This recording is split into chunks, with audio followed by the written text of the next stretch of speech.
Welcome to the Sam Acho Podcast, featuring Clif Marshall, a place where we go first, we grow hope, we give space. And so, Clif, we have a very, very special guest, and I can't wait to hear you introduce our guest.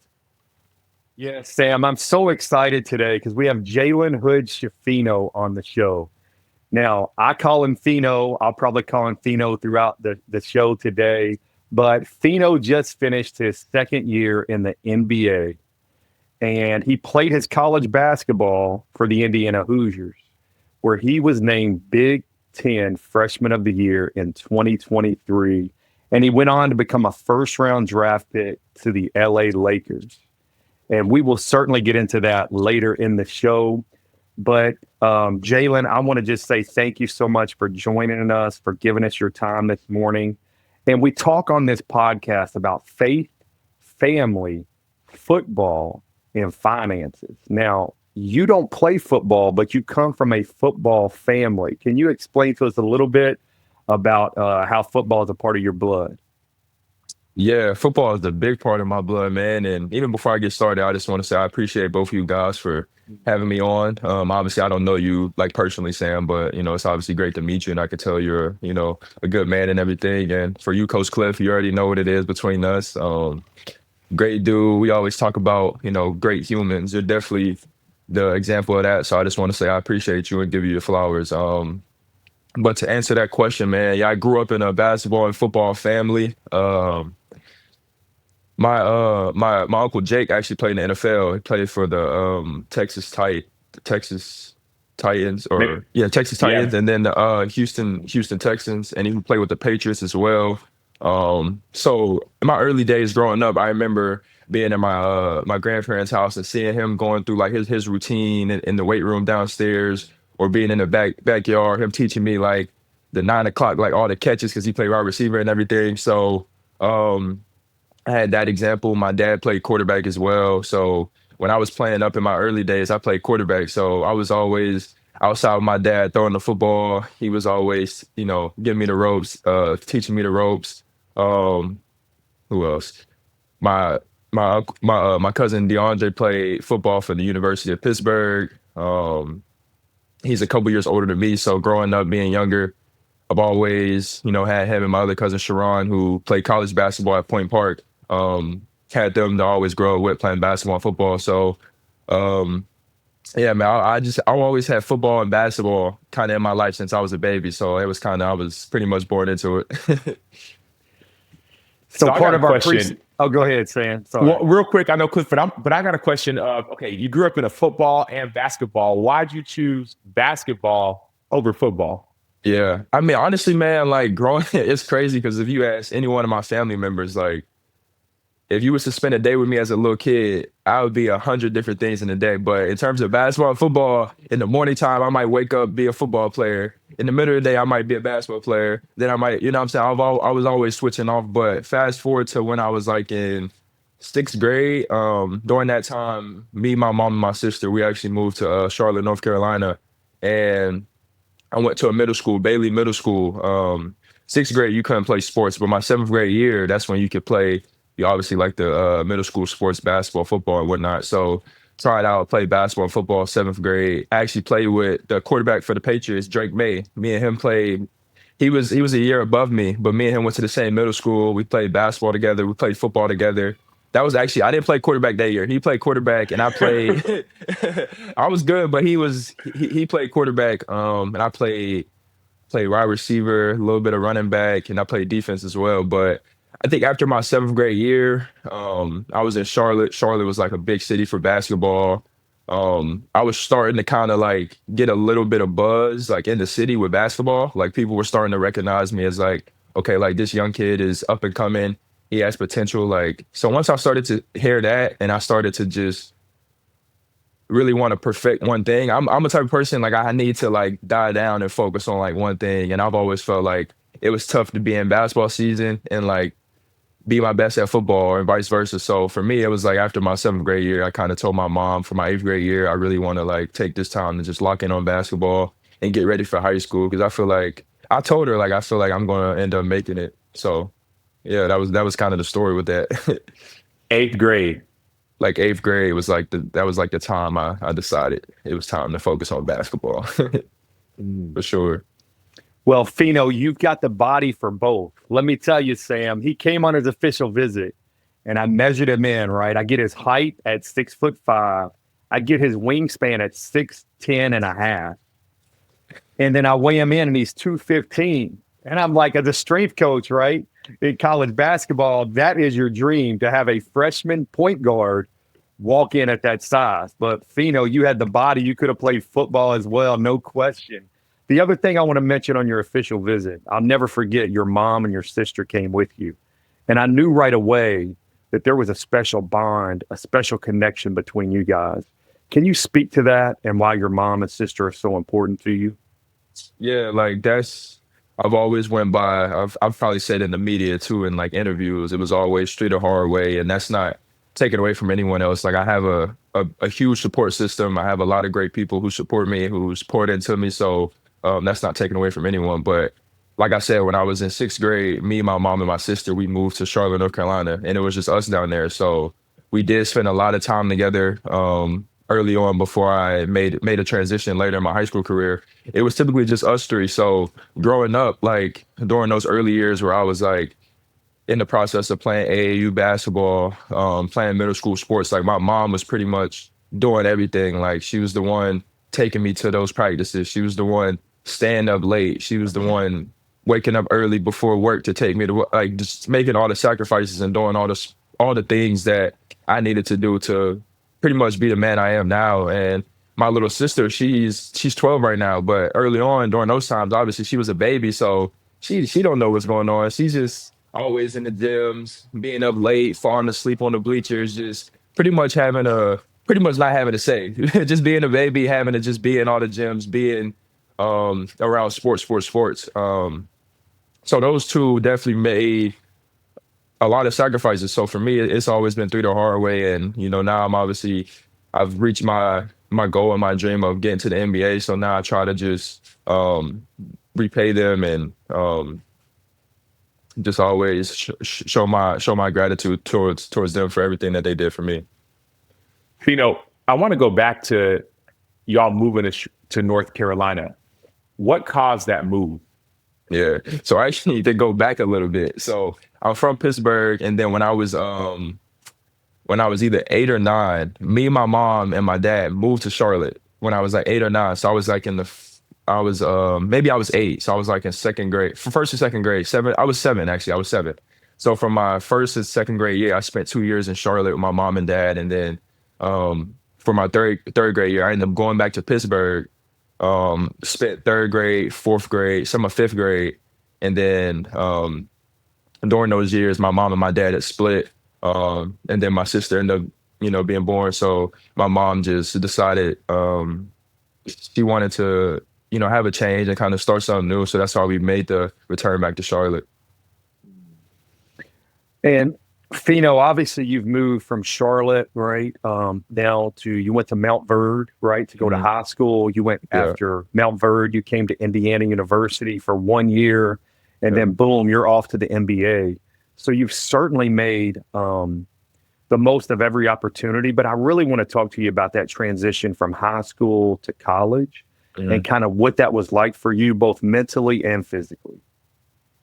Man, it was definitely a lot. I think any transition is always a lot on anyone. And I think the main thing is you got to learn how to adapt and find ways for you to be successful and for you to thrive. And thankfully, again, I've crossed paths with so many great people and so many people who's poured in so much into me from an early age. And starting at high school, like my first year, I went to Northside Christian Academy. And then after that year, honestly, so before even going to my freshman year, we kind of had already set a plan out for me. Because once I told my mom in 8th grade the goal was to get to the NBA, at that point it was like, all right, so how can we maximize that? And my 8th grade summer, I ended up going to and this is kind of like the start of it all. For this is like the start of my journey to where I started to go on the right path. My 8th grade summer, I went to a CP3 Rising Stars camp, and that's where all the top, in my class 2022, that's where all the top players was. So any of the players so it was a whole bunch of guys I can name. I went there, I made a name for myself and ended up getting invited to the USA basketball camp. And once you get that invite, you kind of know like, okay, I might can do something with it. And then they dropped like the ESPN top 25 rankings and I was on there. I was like 22. So 5-star. So so that's when I like, it kind of like hit me. Like that was like the start of it where mentally I'm like, okay, everything that I used to dream of and watch on YouTube, like all the lists and all that stuff, like that's reachable. And I've always wanted to go to Montverde and go to those type of school, Oak Hill. So my freshman year, that was kind of the plan. It was like, we're going to spend either 1 or 2 years at like a school in Charlotte and try to go to a school like a Montverde. And thankfully I ended up having like Montverde kind of like built that connection and had that rapport like my freshman year. So after my freshman year, I was honestly going to go to Montverde, but I just think I wasn't ready, like from a mental standpoint. Like again, it was just always me, my mom, and my sister, and I was super nervous about that move, going all the way to Florida, staying in the dorm, not being able to be home. So that in itself was tough, and I dealt with that at an early age. And then I ended up going to Combine Academy, where I played with Jeff McGinnis, a former NBA player, and that was challenging as well because I'd known Jeff since I was a little boy. And when I moved to Charlotte, I started playing with his AAU organization, Team Charlotte, and pretty much me and him had that relationship. So my mom was like, well, if you want to make that move and really challenge yourself, you need to either go to a school like a Montverde where you know you're playing against the best competition every single day and getting coached by the best players, or you should go to a school like a Combine where you'll play with Coach Jeff, somebody who's played in the NBA, knows the ropes, can teach you, and you can also play like a national schedule. So at that time, like I said, I wasn't ready to go to Montverde, so I ended up choosing to go to Combine. Did a year there, had a good year. And honestly, after that year, my thing was, all right, I'm ready for the next challenge, and I'm ready to go to a school like a Montverde because that was always the goal. So after my sophomore year, I went to Montverde for my junior and senior year. My junior year, when I went down there, that was like a how do I say it? Like that was like the thing that tested me the most in my basketball journey because it's like you're away from home, staying in a dorm, a strict school, and it's just challenging. And I think that was during the COVID year too, so it was a whole bunch of rules, but that was like the first time I was able to be in that environment where everybody that I'm practicing and playing against is in the same boat as me. I'm playing with the top 5 players, whatever. Playing with Jalen Duren, Derek Whitehead, Caleb Houston, Ryan Nimhart, Langston Love.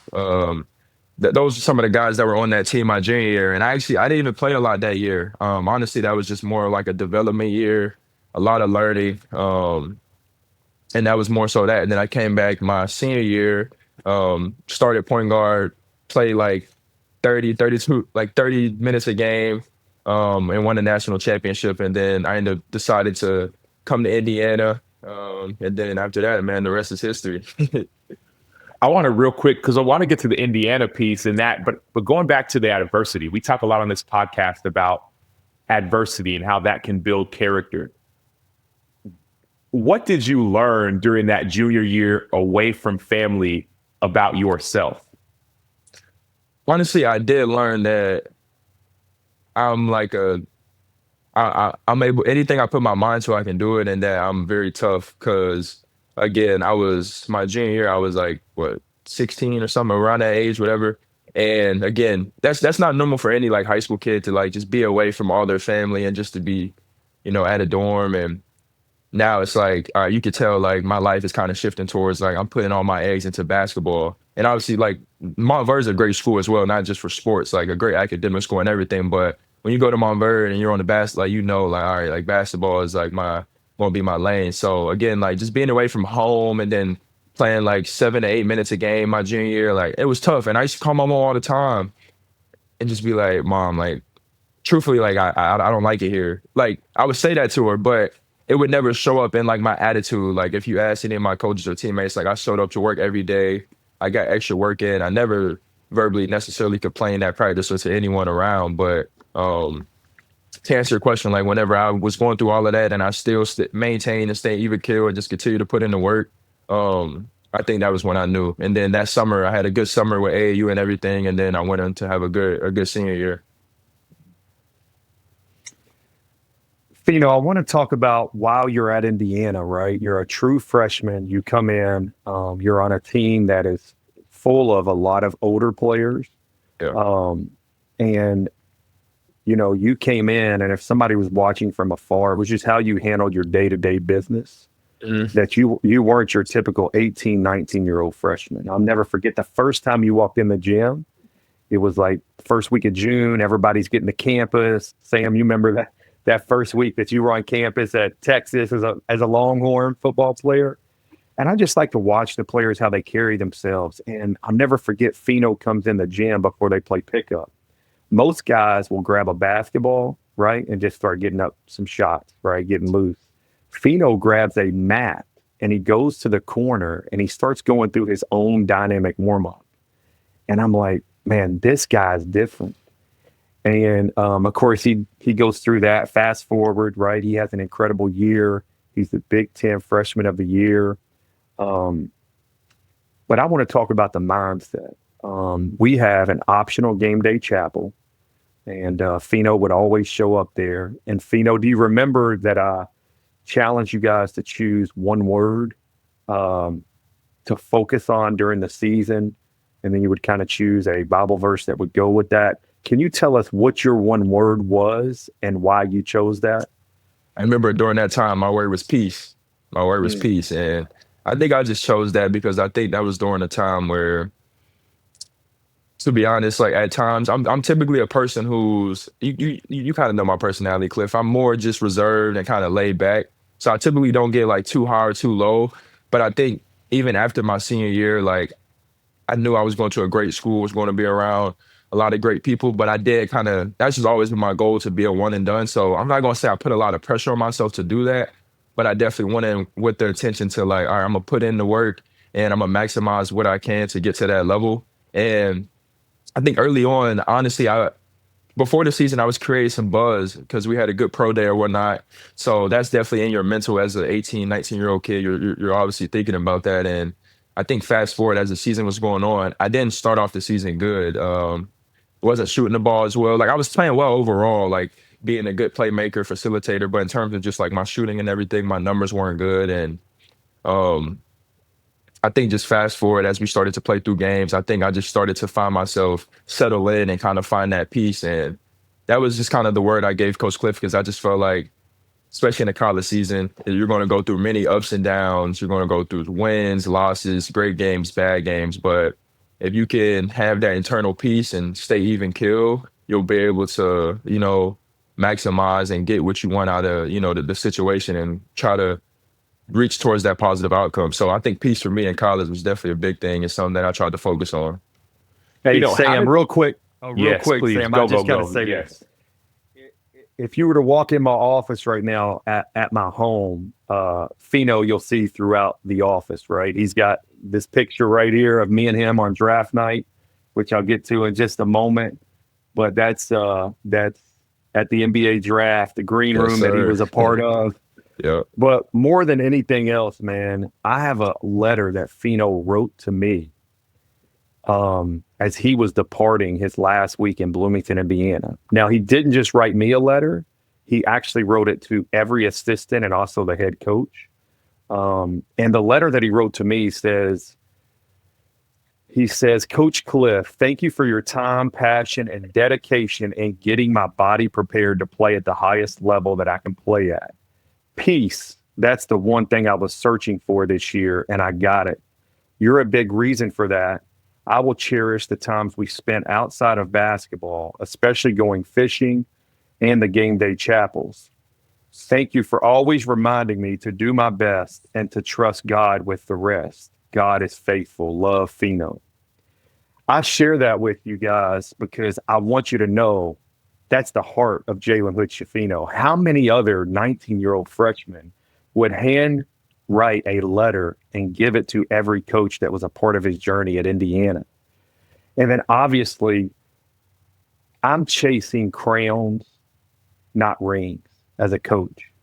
Now, in my office, I also have some championship rings that I've won over my 25 years as strength and conditioning coach, right? But I would consider this letter a crown and not a ring. And the reason it is because this relationship is eternal. That ring is only temporary. So, Fino, I want to thank you so much, brother, because this letter that you wrote me hangs right up in my office here at home, and it reminds me why I do what I do. So I appreciate you for that. 100%, man. And I think even going back to like the word peace, like again, aside from basketball, I think like just first getting to campus, like probably like our second day there, like Coach Cliff had me and the three other freshmen, Malik Renew, CJ Gunn, and Caleb Banks. Like he kind of like honestly helped. Like we were all like, we didn't know each other. We all kind of had a group chat before like college and everything. But when he got down there, he kind of just made that connection with us four smoother. And then like we built a really strong relationship with Coach Cliff. So he kind of just helped us transition, especially being the young guys. Like he was taking us out to fishing. We were going to chapel every Sunday, getting something to eat. So that was like the start of it. And I mean, I always like to say, like, for me, basketball is like, it's definitely deeper than basketball. Like you want to build connections with great people. And truthfully at Indiana, like that was probably one of the best, if not like the best experiences I've had in my life, just because of like the people that was there. You know what I mean? So again, I appreciate you, Coach Cliff. And man, you already know what it is with us. Coach Cliff, can I ask you a question? I'm gonna change it up a little bit. Why do you do what you do? Well, I think, early in my career, it was to win, man. It was to win championships. It was to get guys, bigger, faster, stronger. And there was a moment in my career in 2012 where it hit me like, man, God's not going to ask you about how many guys you had go in the first round of the NBA draft or the NFL draft, or how many 4.340s you trained, or 40-inch vertical jumps, or 300-pound bench pressers, right? He's going to ask you, how did you impact those that you trained? And a long story short, I had a player that I was training for the NFL Combine that had a near-death experience, and it really rocked my world in terms of, man, why are you doing what you're doing? Like, if you go to this player's funeral, is it really going to matter where he got drafted or what his 40 time was? No, what's really going to matter is how did you impact him? How did you love him? And how did you share the gospel with him? And thankfully, the player ended up living. Sam, the facility that I was training out of, Ignition, we were doing NFL Combine prep down in Naples, Florida. And one day after a workout, he decided to go get on a jet ski. And when he got on this jet ski, he literally went so far out that it got outside the GPS where they couldn't track him. And he ends up getting stranded out in the middle of the Gulf, and they have to call in the search and rescue. And basically there's 3 hours of search and rescue. They found the jet ski, but he wasn't on it. So, man, it was one of the most scariest moments of my life, because in this moment I'm thinking about, man, I'm going to have to call this player's family, his agent, right? This is going to be national news. And thankfully, they found him with like 10 minutes left in the search, and they rushed him to the hospital, and he certainly lived. But Sam, that shook me. And ever since then, I've taken a different approach to the way I train athletes.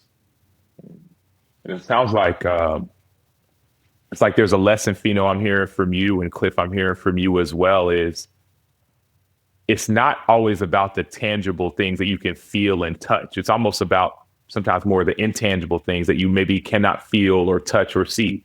Fino, you talked about how important it was for you to be around your mom and your sister free the hard way. But then you talked about that adversity that you experienced when you went at 16, 17 years old by yourself. And all of a sudden you realize, okay, man, I grew. And I didn't play a lot. Like we all think, man, I want to be on the field or be on the court. I want to play at least 30 minutes. You were barely playing on the outside, but you were growing on the inside. Cliff, you talk about all the accolades, the people you've trained, the first rounders, NBA, MLB, NFL, all these things. But it's the experience that no one else knew about, where it's like lives are being changed. And so what I'm hearing is this idea of, what if we focus more on those things that maybe the world doesn't put as big of a shine on? People I talk about oftentimes, like, man, how do you win without losing it all? Like everybody's like, man, I get the contract, man, or get whatever this thing is. And it's like, no, actually, like there's things that are more weighty, maybe more eternal. There are things that actually matter so much more than just on field or on court success.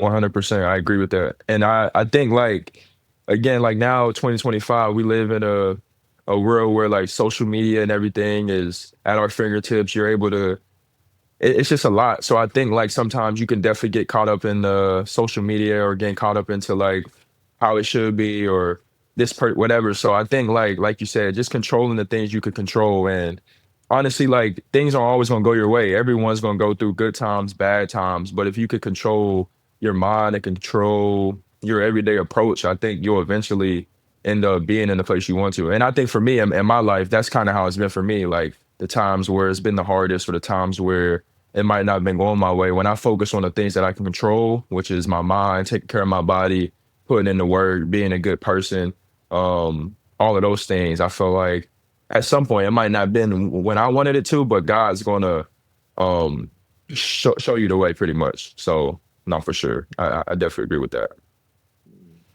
Fino, I wanted to ask you quickly about the transition from college. All right, you become the Big Ten Freshman of the Year, which was a great honor.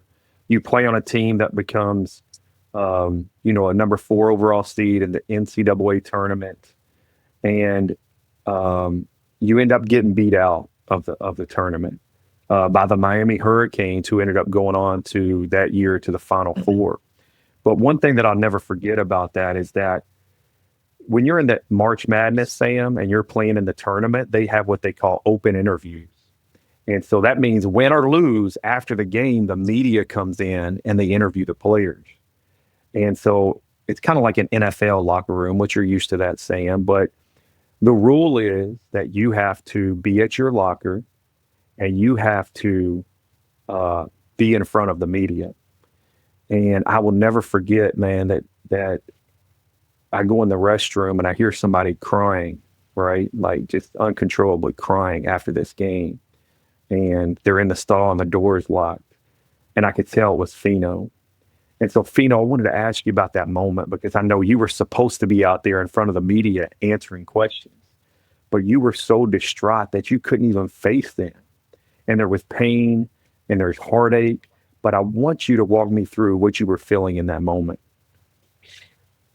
Man, yeah, like I wanted to keep it professional and tried to be out there for the media regardless of the outcome of the game. But truthfully, like I just I couldn't like get my emotions to slow down. Like really pretty much as soon as the horn hit, like I think we was walking off the court, like I felt like it just felt like everything was like in my mind, I did kind of know like everything was over. Like I did know like I was probably going to declare for the draft. Like that was probably going to be my last year, my last time playing for Indiana, being around my coaches, like everyone playing with those guys. So everything really just hit me soon as the buzzer went off. So man, it was tough. I was just, even though it was like a sad moment of a loss, I was crying almost because of like all the joy that I've had at Indiana. Like honestly, like I was crying because of like the joy I had, and it was just like, dang, like I really enjoyed this experience. I really met some great people, and like all these guys, male, female, like these will be my brothers and sisters forever. So yeah, it was honestly me crying out of like just like out of love and just like not wanting the Indiana experience to be over, honestly. So I definitely remember that day. What was it about that experience that was so special? Really just like I could get into like the basketball part after, but like really honestly like the connections and like the people, and that's going back to like the summertime where we were all doing team bonding stuff. Coach Clif was like taking us out to fishing, going to church. Like honestly, like Coach Clif set the tone for that, and then obviously like we just had like a great group of guys, honestly, and we all had good chemistry. We all connected and had a great coaching staff. And for me, before getting to college, like I was always just hearing stories of like guys going to schools and they were like, the coaches were like this in the recruiting process. And then when you get there, they're the total opposite. And for me, it was just like, I never experienced that. Like everything that they said in the recruiting process, like whenever I got there, I felt like I did my part, but like it was all true and it was all authentic. So, I don't know. And I just think like really the people there, and then obviously on the basketball court, just, I think for me, like just the lessons and the growth I made over the course of the year, I think it was definitely good to see. And at the point whenever we had Xavier Johnson and he went down, I hated to see that because Xavier Johnson, like that's my brother and I wanted to see him do well. And I still want to see him do well. But that was honestly like my coming out party. because it allowed me to like have the ball in my hands, and then from there, I think I pretty much, you know, took off pretty much. Hey, So, Sam, I got one for you, Sam, because I want you to speak on this. I remember talking to Fino after he gets drafted and he's out with the LA Lakers. And I'm like, man, what's the difference in the locker room? What's it like college compared to the NBA with your teammates? And he's like, Coach Cliff, man, this is such a business. It's like guys are married here. They got kids. It's like there's not as much team bonding, not as much time outside of basketball. It's like, this is more your job and you're not there necessarily to make friends. And so, Sam, I wanted you to speak to that because you experienced that as well, playing for the Texas Longhorns and then going on and having a very successful career in the NFL. What was that transition like for you, Sam, figuring that out? The transition was hard. And the reason why I say it was hard, I think it was twofold. One was the speed of the game, right? Yes, the game is faster. You're not playing against average people. You're playing against the best of the best. I think the harder part for me about the transition was the fact that no longer did I have all this structure around me that I had in college. In college, we had, all right, here's when study hall is. Here's when classes are. Here's when you work out. Here's where you do, our pregame lift, all those kinds of things. And there was almost like, okay, if you don't do so great, all right, there's always next week. Get to the NFL, it was like, hey, we got 90 guys on the roster and 40 of y'all about to get cut. And you got about 3 weeks. So I'm like, wait, what? yeah. So it became like it made more sense as to what they mean by it's a business. There was very little leeway. I remember there was a time, it's not necessarily early in my career, but like halfway through my career, year 5 or so, I just signed with the Chicago Bears and I was playing outside linebacker, and maybe year 6 playing outside linebacker, and we were in training camp. And I remember, I wasn't doing so great early on in training camp, but I figured, oh man, I got a little bit of time trying to get back into my footing, et cetera. Well, come to find out, one of the coaches said, my coach was like, hey, Sam, they're thinking about switching you to a different position, which I'm like, okay, I've only and always ever played defensive end, outside linebacker on the edge. They wanted to move me to inside linebacker. And I'm like, well, hey, how much time do I got? They're like, bro, they're trying to do it tomorrow. And so I'm like, wait, what? So I remember getting on my knees and praying, like, yes, God, I trust you, like whatever you want to do. But like, I didn't want to make that move. Am I not good enough? What is it? And so I remember, like, when I say Cliff and Fino, every single rep the next day mattered. Like for me, imagine like every dribble, every crop, like every single step, every single rep. I was like, I'm going to give it everything I got just because this might be the last time I ever do it. And I had a pretty good day of practice that day, didn't get moved. Pretty good day of practice the next day, didn't get moved. Right? Training camp ends, they end up cutting other people and I stay at my position, end up starting and all those things. So it's this idea of, man, the margin of error is so small. It's so small. And so like, that's been my experience. But I mean, if I'd ask you as well, one and done, drafted by the Lakers, but you're in the NBA, you're actually getting minutes. Like what is that like? What has this season been like for you? Yeah, man. So I can talk a lot about this because, obviously my journey has not been, since getting to the league, has been as smooth, but God has a plan for everybody, and everybody has their own journey and their own walk. So yeah, I mean, going back to that night, getting drafted, like, huge blessing. And I'm still young, but like, it's crazy looking back at like how much growth I've had from a mental standpoint and how much I matured, because I can view, my rookie year or like even this year and just like kind of just look back on it and reflect on things that, you just learn. But I think overall, like, the transition was very tough for me for like many reasons. And I think the main thing was just mental, like the NBA environment or just professional sports in general. Like you said, it's a business. And when you think about it for the NBA, it's like it's 450 players. It's a big Shark Tank with a whole bunch of hungry sharks. So you got to think every day and everything you're doing, like, it's your teammates, but like to an extent, like you're competing like all the time. Like you're competing, like you want to make sure you're the best. And every player wants to be the whatever. So I think there's a lot you got to learn there. And I think for me coming in, like you said, I was a 17th pick, Big Ten freshman of the year. I'm coming to the league, honestly, with a lot of confidence. And I'll be honest, like it was definitely tough for me because I felt like as soon as I got drafted by the Lakers, like, again, it's not like you really got to go looking for it. You can open your phone and just see it. Like, I was honestly getting like of course, I received a lot of love, but for me, I was seeing a lot of like, oh, like we shouldn't have drafted this guy. We should have. So like mentally, I'm just like, all right, cool. Like y'all saying that, I'm gonna show you. And then I'm also just like, damn, like the city's not like welcoming me to an extent. So I was having like a little bit of that before summer league, and then I played in summer league, and I had I had some good games and some growing pains. Just any young player going through it. So I'm just like, all right. And then mentally, I'm in a good spot with the summer league. I'm excited, ready to get going. And then we have training camp. And obviously that's where all the big dogs get there, Brian, AD, like all the big dogs. And I mean, you could go look at it like training camp, like a lot of the guys I know AD spoke on it, D-Lo, like I was like one of the standouts. So after the training camp, in my head, I'm like, okay, like I'm playing with the big dogs. I'm showing that I can compete. Like I know I can play.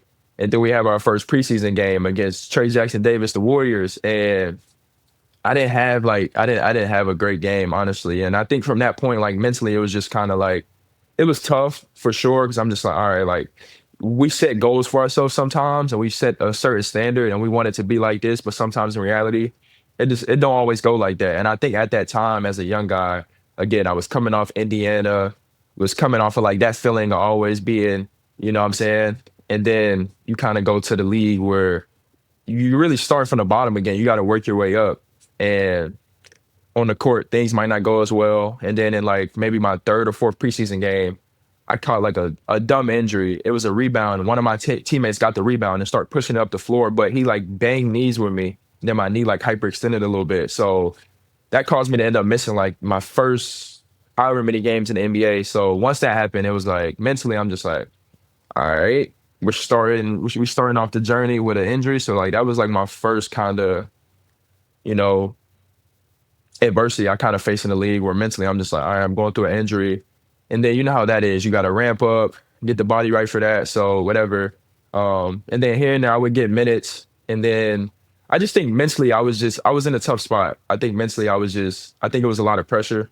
And I was just mentally going through a lot of different things. And then obviously you're starting to recognize a lot of off the court stuff that I'm not going to go too deep on, but you definitely start to see a lot of like people's true colors and kind of just get a sense of reality around you. So for me, that was like super, I'm not gonna say heartbreaking, but it was kind of just like, whoa, like your whole life has really changed. Like I was getting told that, got advice from different players, but like once it started to hit me, I started to really see like, okay, like, so yeah, I think like my first year, and a little bit of even like year two when I was with the Lakers, like I think my whole journey with the Lakers, if I could go back in time, I wouldn't change it.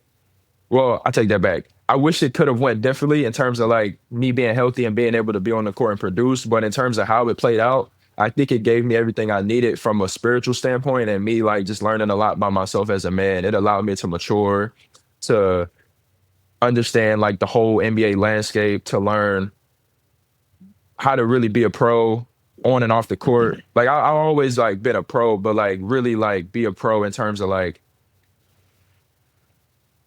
I don't know, just like schedule wise, prioritizing, learning how to say no, like all those types of things. So I think now, getting the opportunity to go to Philly, get a fresh start, I think that was good for me. Being able to get some minutes, showcase, you know, what I can do. I had some good games and everything. So for me now, I'm definitely looking forward to going into year three and just trusting God and just continue to put in the work and, you know, let him lead the way for me. Sam, I got to tell you, a couple weeks ago, I was able to travel to Miami, Florida, and meet up with Fino. The 76ers played the Miami Heat, and we had another player from Indiana that was actually a rookie for the Miami Heat. So being able to watch those two guys go head-to-head was certainly a blessing. But I went to see Fino at their hotel, and let me tell you, the NBA teams, they travel a little nicer than the NFL team. Bro, where they're staying, it's completely 5-star. The way they're eating is unbelievable. We definitely got it good. Obviously got it really good. So, Fino, in my office again at my house, I've got a jersey you sent me. I'm going to show it here on the camera. And that's your Lakers jersey, man, which is really cool to see.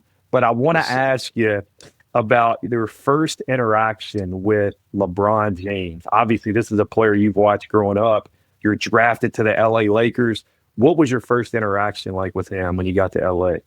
It was during probably like August or probably the end of August and September. When you're a young guy, especially when you get drafted or just you're in those like off-season months, you're definitely going to be in the facility doing individual workouts, getting your lifts in, doing treatment. Not nothing too serious, but really just in there getting work, being around the facility, working with the coaches. So it was like one day, LeBron's probably always going to be the first one in the gym, like getting his recovery or whatnot. But it was one day we were in there. I remember I was like going to lift and like he was on the court shooting with Phil Handy and maybe like Rui, like that was like typically his workout guy, and now he was working out in there, and I remember we just getting on the court to work out, and he was just like, "This is my first time seeing him after getting drafted." He introduced himself, said, "What up, Jay?" And that was pretty much kind of like the first interaction. Nothing crazy, but just like a smooth little introduction, and then from there we just obviously got to go through training camp and play together.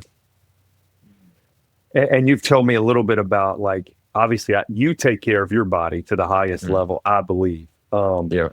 Tell me a little bit about like one thing you can learn from LeBron, man, is he certainly knows how to take care of his body. What did you see like in his day-to-day approach that way?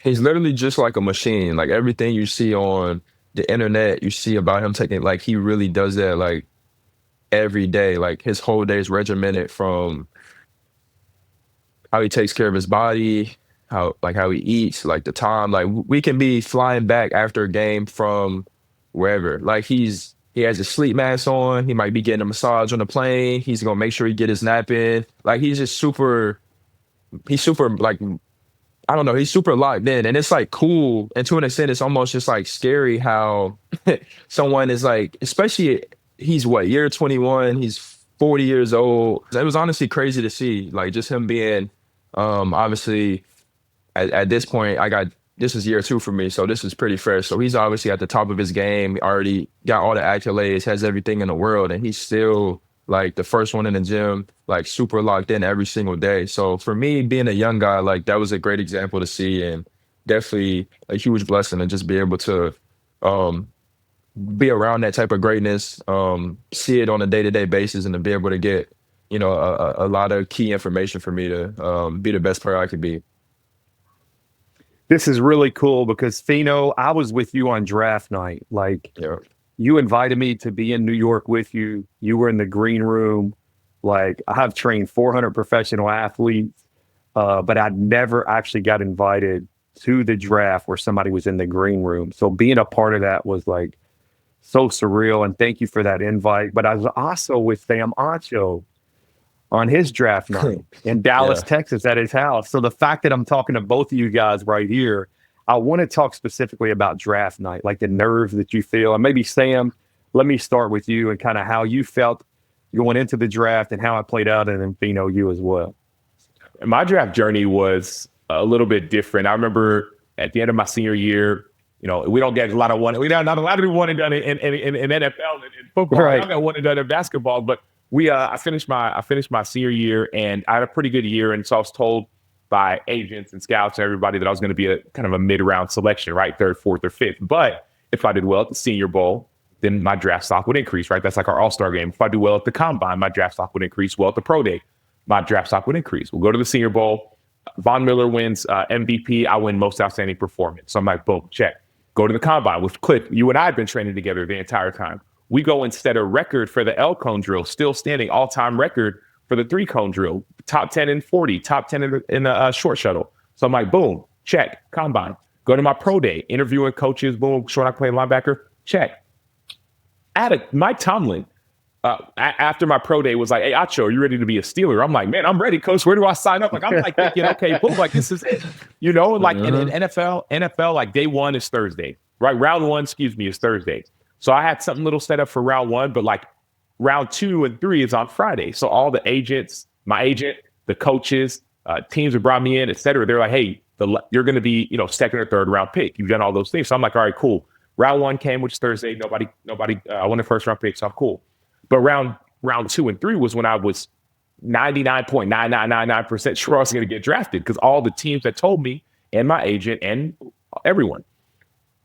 And Clif, you were there. And round 2 and 3, which is Friday, comes and goes, and I get one call. I don't want to throw them all under the bus, but I ain't gonna lie. My agent called me at the very last, like when the Patriots were up, or Ravens, and I'm thinking I'm gonna go be a Raven. And I'm like, hey, what's the move? And he's like, oh, nobody's called me yet. I was calling to see if you'd heard anything. And I'm like, what? I should have fired him right then and there. I didn't, but lost it. And so, but I had nothing planned for Saturday, right? Thursday had a draft party. Friday had nothing for Saturday. And I remember, Cliff, you probably remember this too. I told everybody, I was like, hey, y'all, like, I mean, I didn't expect this to happen, but I'm going to be here tomorrow. I got nowhere else to go. And I remember going in my room, Fino, and being in tears, bro. Yeah. Just devastated. And because I felt like I'd been lied to by everybody. That was like part of it. Part of it had been lied to. Part of it felt like, okay, God, you know my desire. Like, I'm not in it for the money. I'm not in it for the fame. I'm not in it for the women. I'm not in it for all these things. Like, we talk about the fake. Like, I see, like, man, we could have another podcast about, like, you meet your people you admire. But I said, God, I just want to make your name famous. Like, I want to give you glory. That's why I'm doing it. Like, what happened? And I just remember being in tears. My sister actually came up to the room and was like, hey, like God's got you. Don't worry about it. And I remember just kind of, she helped console me. And the next day, I remember it's my mom, my dad. Cliff, you might have showed up early that day too. I think you were there as well. And I think we ordered some food and we were praying for the food. And as soon as we said amen, the phone rings and we had like the little caller ID and it said Arizona Cardinals. And I picked up and they're like, hey, Sam, you know, we're going to draft you. Now, mind you, I don't know how it is in the NBA, but in the NFL, oftentimes teams will call you and will say, hey, we're going to pick you with our next pick. And they don't actually pick you. Yeah. And so they called and hey, we're going to pick you. I'm like, okay, thanks so much. I said, and they said, okay, well, here's coach. So I'm talking. Then finally they say, hey, we're going to hang up, but we're excited to pick you soon. I said, hey, instead of hanging up, can y'all just stay on with me to make sure that like y'all pick me while I see. They're like, Sam, we need to hang up the phone so we can go call Roger Goodell to put your name in that you're going to get drafted, right? So it was an exciting moment for sure, but there was so much fear. There was doubt. There was frustration. There was confusion. There was anger. There was sadness. But it all culminated in joy because I got an opportunity and by God's grace played 9 years, 4 years in Arizona, 4 years in Chicago, finished up with Tampa Bay, and finished about a decade in the NFL. So, Sam, you knew what Shedeur Sanders was feeling a couple of weeks ago. I knew what Shedeur, when I say I knew what Shedeur was feeling, I knew what Shedeur was feeling. Already knew, man. No, that's a powerful story, though. And like you said, if you look at like where you started from until like you had a successful 10-year career, so that's a blessing in itself. And I think for me, it was mine was a little bit different because like coming out, I knew like on pretty much a lot of the mock drafts and even talking to my agents, like I was like a consensus, like first round pick for sure, possibly like lottery, like top 20 range. So I knew like everything we were doing in the process was very strategic, like how many workouts I had, the teams I was working out for, all that type of stuff. So it was very nerve-wracking though, like the draft really like the night before, well, really since like whenever I got to New York, like it was all hitting me like, all right, like it's about to happen. I have no clue where I'm about to go, but trust God. And with that, it was still just a whole bunch of just nerves, super anxious, really couldn't sleep. My mind was just racing. So fast forward, we get to the place on draft night. We're going through it all, taking pictures, like you're in the green room. Like at this point, I'm sure everyone knows, all right, like it's really about to happen. It's time.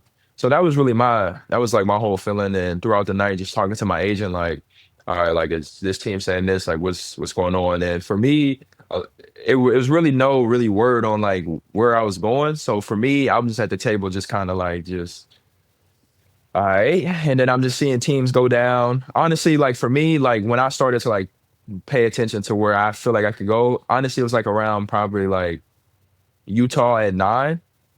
Once like Utah was on the clock at 9, that's where I kind of like felt like, all right, let me start paying attention. So 9, Utah didn't pick me. They chose Taylor Hendricks. 10, I want to say that was Cason Wallace. He got drafted by Dallas and he got traded to OKC for Derek Lively at 11 or 10 or whatever. And then teams was going by. So when it got to like, I want to say 15, Atlanta, and they chose Buffkin, I think that's when my agent started to get like a little he said LA. No, it was once they drafted Keon St. George before me, Utah at 16. Like before that pick, he was like, the Lakers are gonna take you at 17. So I'm just at the table like, I'm just froze. I'm just like, whoa, it's about to happen. And then on top of that, it's LA.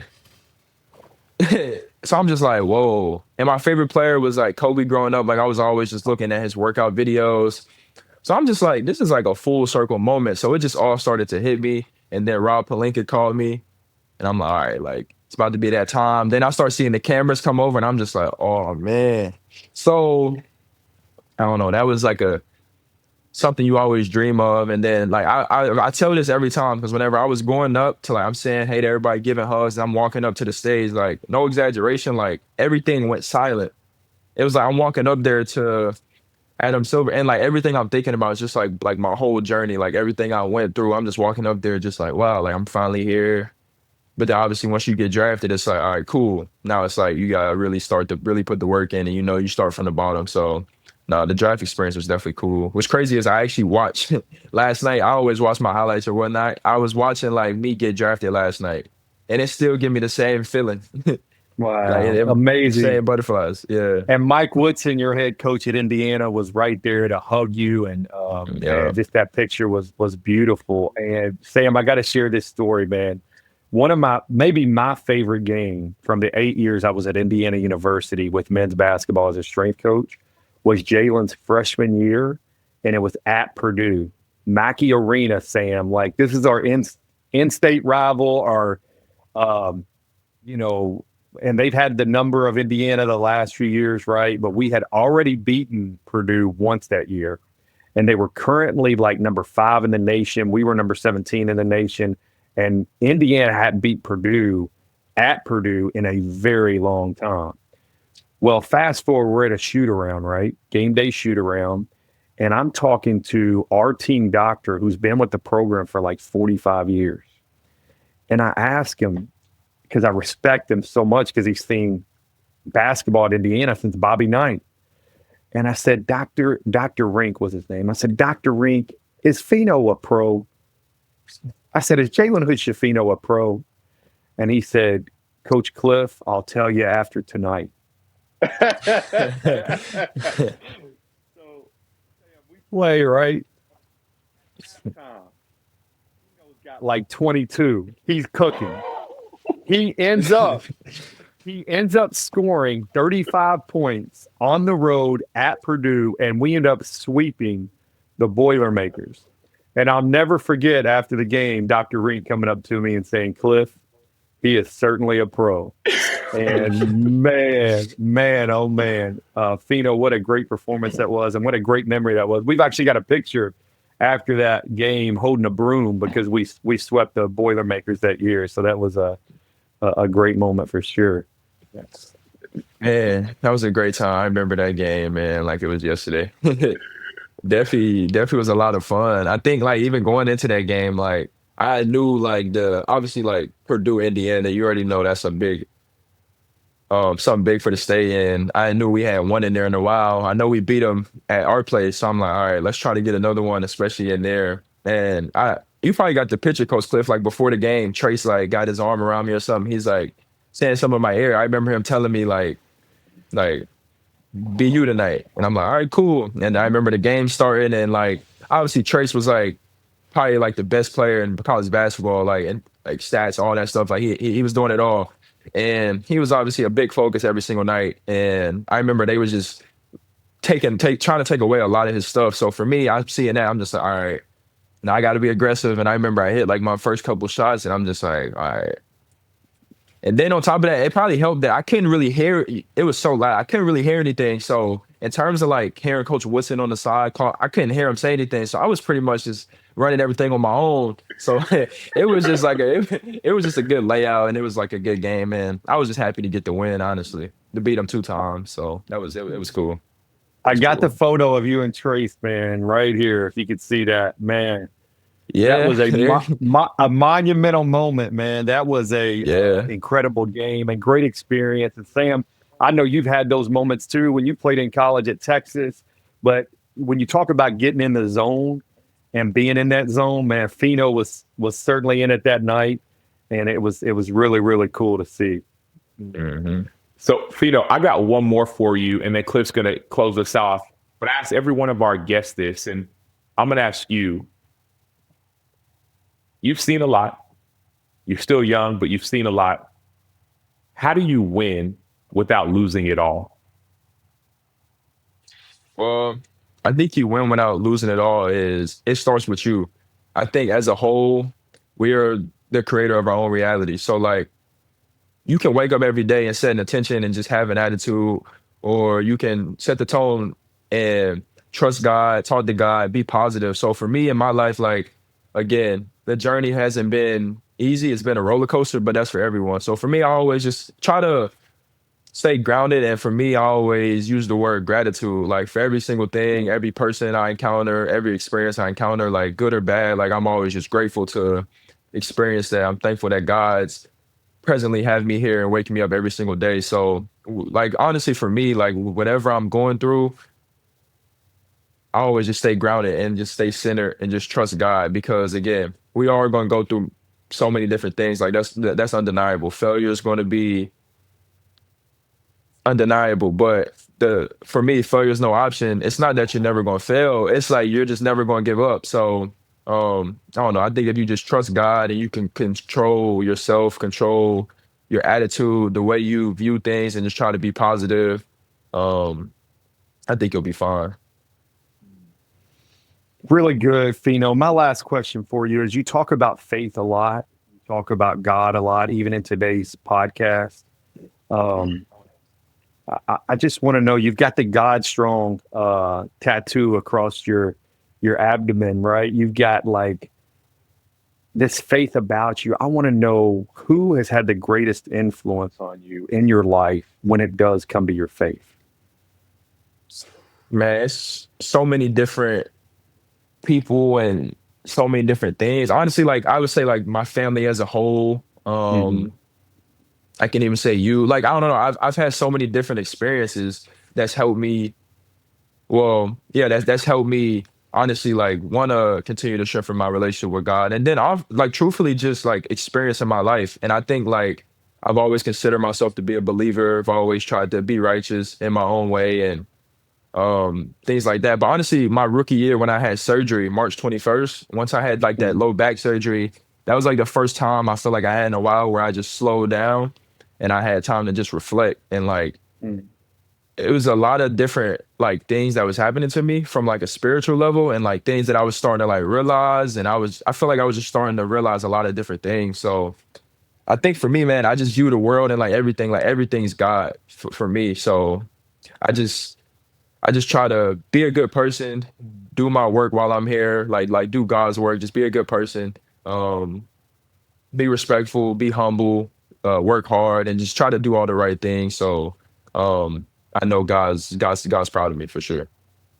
And I also want to I want to talk about quickly, because when I did visit you in Miami a couple of weeks ago, you were at the hotel, and I think you told me like, hey, I got to go to the arena a little early. I do chapel, before every game. So in the NBA, Sam, it's pretty cool.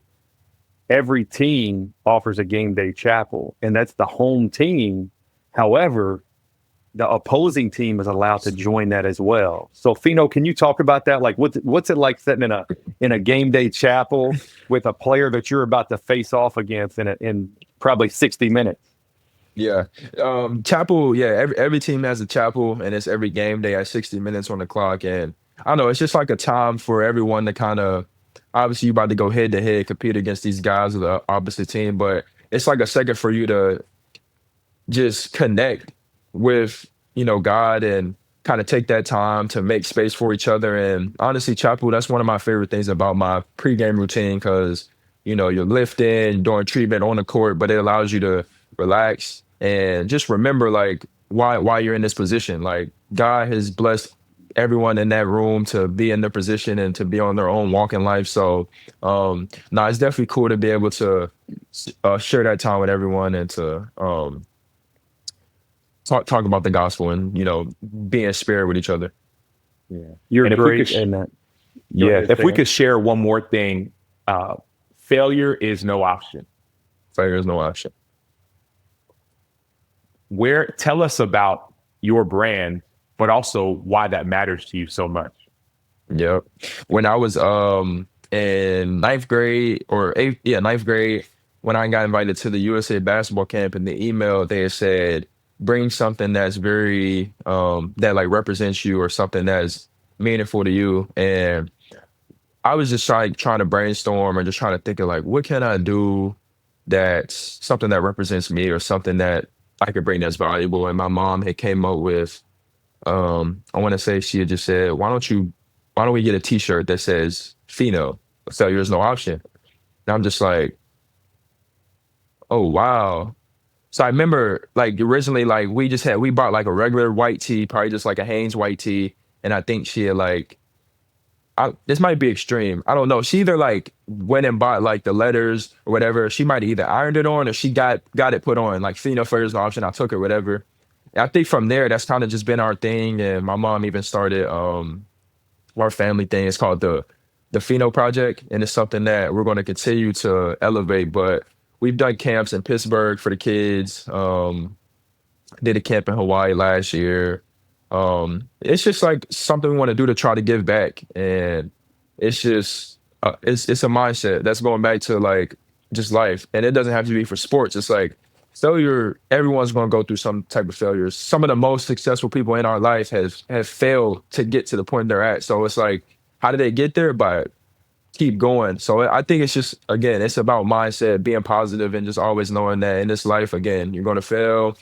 You're going to go through many ups and downs, but if you just keep going, you keep putting in the work, you keep trusting God, you'll be able to achieve the things that you want to achieve. So then with that, what's next, right? NBA season's over. What's next for Jalen Hood-Schifino? Man, a lot of work. Like, I'm very low maintenance, very out the way, a big family guy. So for me right now, it's just been a lot of work and seeing my family. Like right now, I'm in LA. I'm working out with one of my guys. His name is Clif Marshall. Been working out with him, but I'll do a little bit of bouncing around. I'll go back to Pittsburgh, see my family for a little bit, work out there, go to Charlotte, work out there, and then eventually, you know, Philly or wherever the next destination is for me, I'll be there. So right now it's just a lot of work and honestly just spending a lot of time with family at first.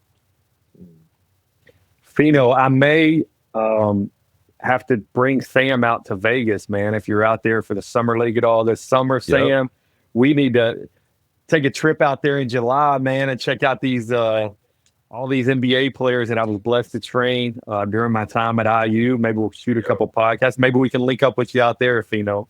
No, for sure, man. I'd love to make that happen. I definitely enjoyed my time today, just talking and just, you know, getting the vibe with you guys for sure.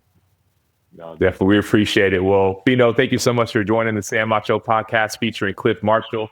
And thank y'all all so much for listening. Go to samacho.com. We'll have all the info about the podcast. Also, you can find out about what Jalen's been up to and also about the brand Fino. Failure is no option.